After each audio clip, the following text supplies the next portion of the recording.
Watched the first 4 episodes of Peacemaker, season 2. I really am enjoying it so far. I really like the intro, by the way, more than even the first season's intro. But what I really want to talk about is some problems I'm having with the show. Um, First of all, I just want to say that I really like hardcore in this season, like more than I thought I was gonna like her, because I didn't like her in season 1 really at all, and I didn't like her in Suicide Squad. Same with Economos. I kind of found his character to be just absurdly douchey, and like they tried to paint him more in a sympathetic light, even though he was a complete douchebag the entire time, and didn't get called out for it nearly as much as Peacemaker was, who really was just trying to be nice to them, and they all just were like shitting on him constantly. So I'm glad that those characters are now more likable, and I'm like, okay, I sympathize with them. There's a reason for them to act like this, and even now it's like they're more tolerable, because there's some times where like Economos is going on about his social anxiety and stuff like that, and actually if you would read my dossier you would know that you would have to deal with it. Like some stuff like that is where I'm like annoyed with him, but I think he's pretty decent so far in the season, and I like a lot of the stuff that he's sort of coming to terms with the fact that he is friends with Peacemaker and all those other guys, and he's finally starting to sacrifice his own career to stick up for these guys, and it's kind of nice to see that. It's nice to see him begrudgingly admit, like, yeah, these are my friends.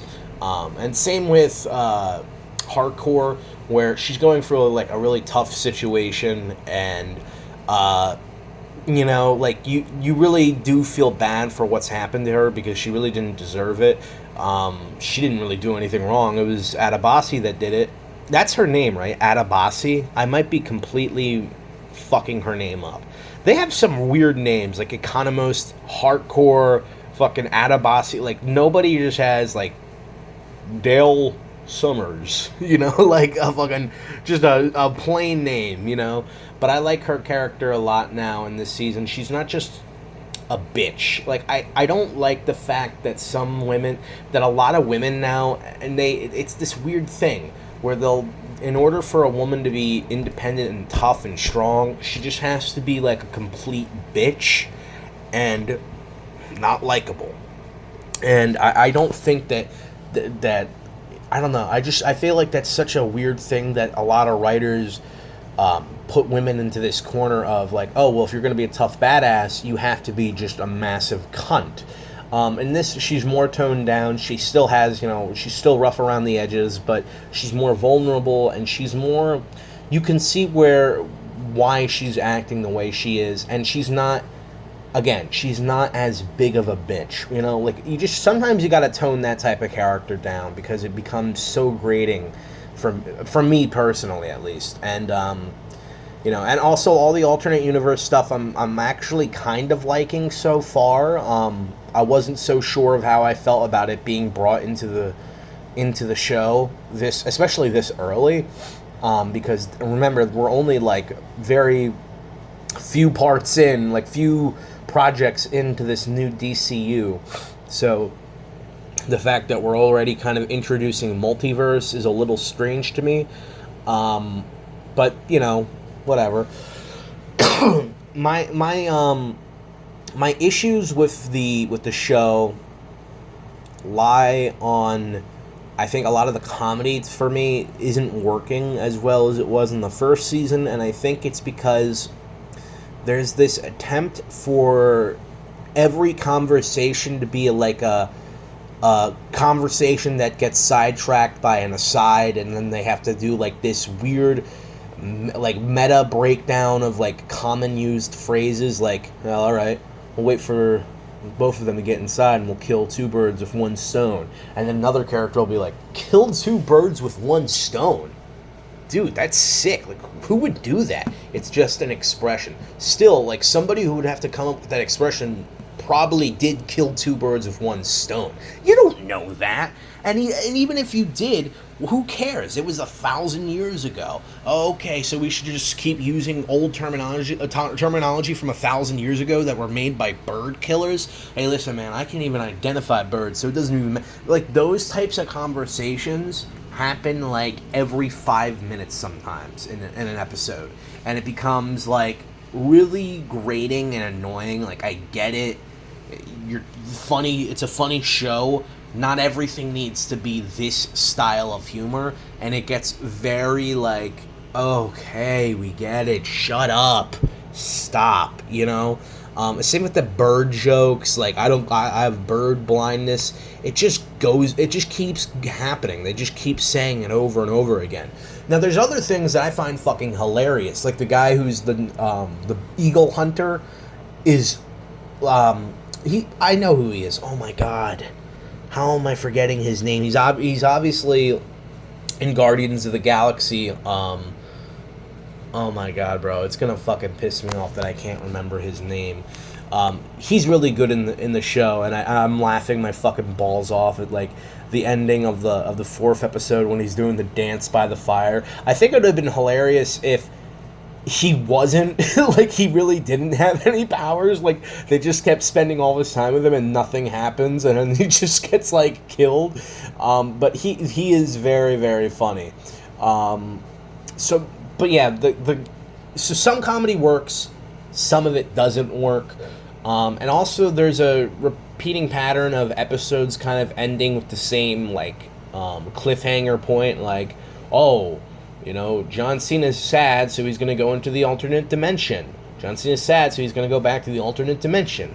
And then John Cena is unknowingly, going to be attacked by, the fucking Argus. He's going to be, attempted to be apprehended. That happened episode 3, right? And then at the end of episode 4, oh, John Cena is unknowingly driving to where they're going to try to apprehend him. So it's... Sometimes it just kind of ends too similarly to me, and it's almost like, so we didn't really get anywhere in this episode that much. And then I'm really worried that the reveal for the alternate universe is like, this is the perfect universe, this is perfect. Everybody loves me. I'm like pretty sure that the reveal is going to be that the universe is actually racist. Like, there's no, because I don't think I saw one black guy in the whole fucking the whole time that he goes to the alternate universe. So I'm wondering if it's gonna be like like the world is fascist or racist or something, and then John Cena realizes that the perfect world he thought was perfect isn't actually perfect at all. I'm assuming that's what's gonna be the reveal. I could be completely wrong, by the way, but I'm starting to get really annoyed with these types of storylines in media. So I hope I'm wrong, but that's what I think is going to happen. Is that it's going to turn out that they're in like a neo-Nazi universe or something, and like, oh fuck, like I kind of hope that isn't. You know what I mean? Because then it would just make him killing his alternate self less like morally fucked up. But then again, his alternate self did try to attack him. So yeah, I don't know. But I hope that it doesn't end like that. I really hope that's not the reveal, because I think it would be kind of dumb, and it would also, like, because I like seeing Robert Patrick play a nice father role. You know what I mean? Like, that little ear tug he does to John Cena and he says, "Good night, buddy." It's just so like sweet, and seeing John Cena's reaction to it, like, I just, where he starts crying. I really don't want that to just be like, oh well, he's still evil. I think that would kind of be dumb, and for me, very obvious. There's this other show I'm watching called Task, where the cliffhanger is one of the 4 agents that are on the task force is feeding information to the gang, and it turns out to be like, you don't know who it is. That's the cliffhanger. I'm like talking to my mom. I'm like, okay, so obviously it's not going to be the black chick because that never will happen. They will never have that happen. It's not going to be the squirrely white chick because she's supposed to be sympathetic. It's going to be the white dude who's kind of like Italian. You know, it's so weird how, like, you can see things coming just on how they cast characters. Because they're never going to paint the black person as someone who sells out a group. They don't care about doing that to a white guy or to, you know, an Italian guy. That's whatever. But they'll never paint a black woman as someone who sells out the group. Ever.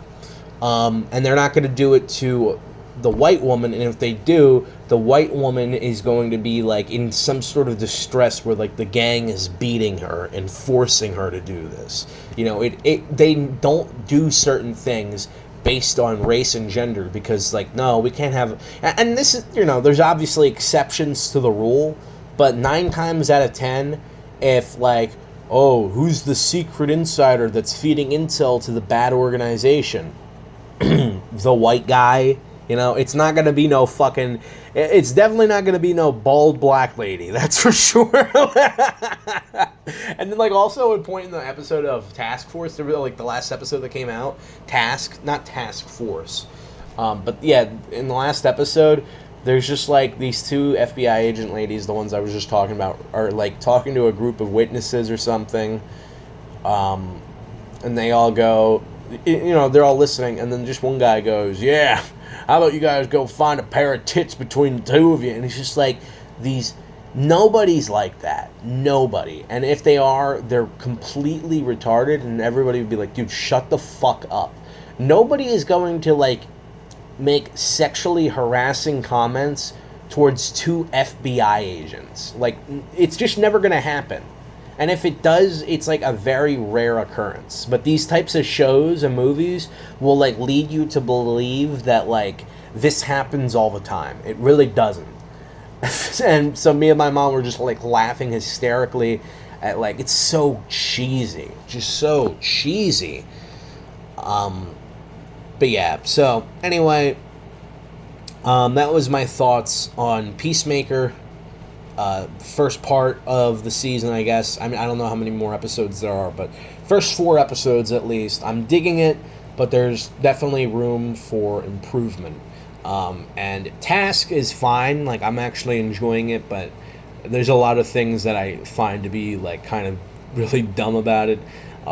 Just the more and more you learn about Mark Ruffalo's, like, backstory, it's just like, this is becoming really overly, like, complicated and like, not contrived, but it just feels so fucking, like, nutty. Like, he's an FBI agent, but he used to be a pastor or used to be a priest for years that worked along with the FBI, and then, you know, his wife died. But how did his wife die? Well, his son killed his wife, but his son really isn't his son. His son is actually a person that he adopted, and his real biological daughter is, like, older than both his adoptive son and adoptive daughter, and they have a strained relationship. It's just like, the more and more you learn about them, it's becoming more, like, complicated, and, you know, not necessarily in a bad way, but it's almost like, oh wow,